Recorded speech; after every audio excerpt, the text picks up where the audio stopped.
जानते हैं कि एक समय ऐसा भी आया था जब पूरी पृथ्वी जल में डूबने वाली थी, जब आकाश और धरती के बीच कोई सीमा नहीं बची थी और चारों ओर सिर्फ पानी ही पानी था। उस महाविनाश से संपूर्ण सृष्टि को केवल एक ही शक्ति बचा सकती थी, वो शक्ति जिसने स्वयं इस सृष्टि की रचना की थी। और उसी दिन भगवान विष्णु ने एक अद्भुत लीला रची, न राजा बनकर न योद्धा बनकर, बल्कि एक छोटी सी मछली के रूप में। यह सत्य युग का अंतिम काल था।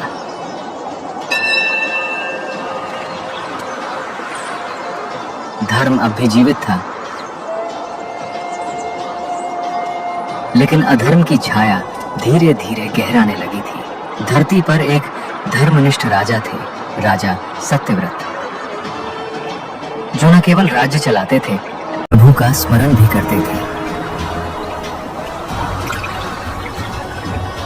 एक दिन राजा नदी तट पर स्नान कर रहे थे। जब उन्होंने अंजलि में जल भरा,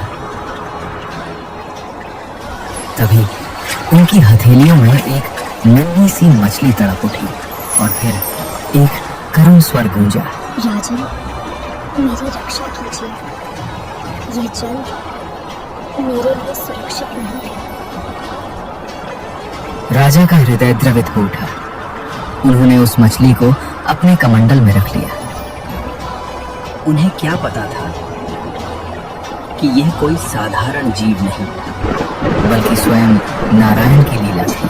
पर अगले ही दिन वो मछली बढ़ने लगी। कमंडल छोटा पड़ा, फिर पात्र छोटा पड़ा, तालाब, नदी और अंततः समुद्र भी। हर स्थान उसके लिए सीमित हो गया। तभी आकाश से एक दिव्य स्वर गूंजा, साधारण जीव नहीं। हे सत्यव्रत, मैं वही हूँ जिससे सृष्टि जन्म लेती है। मैं हूँ विष्णु। राजा श्रद्धा से भूमि पर नतमस्तक हो गए। भगवान ने कहा, एक महाप्रलय आने वाला है, जहाँ सब कुछ जल में विलीन हो जाएगा, पर धर्म समाप्त नहीं होगा। तुम एक नौका बनवाओ,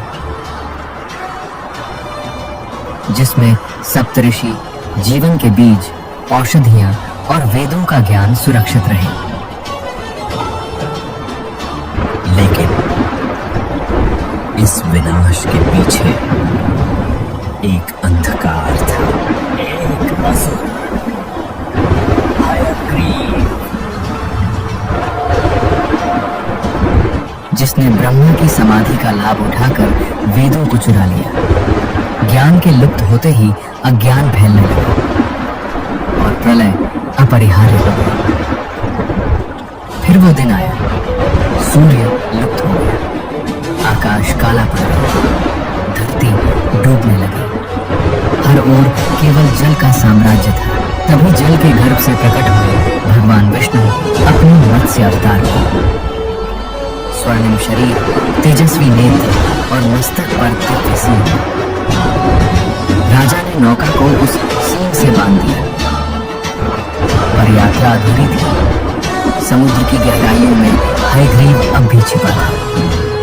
भगवान मत्स्य वेदों को पुनः प्राप्त करने गहराइयों में उतरे, जहाँ धर्म और अहंकार के बीच एक दिव्य युद्ध हुआ।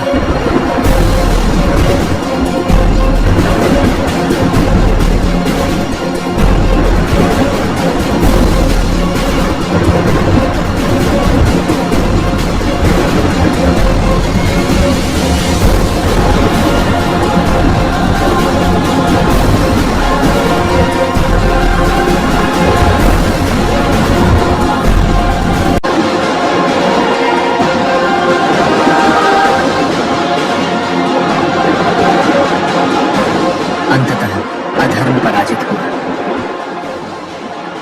वेद पुनः लौट आए, ज्ञान फिर से जीवित हुआ, जल धीरे धीरे उतरने लगा, नव भूमि प्रकट हुई।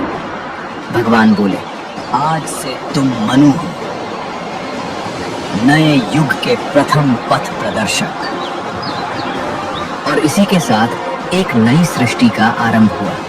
मत्स्य अवतार सिर्फ एक कथा नहीं, ये चेतावनी है।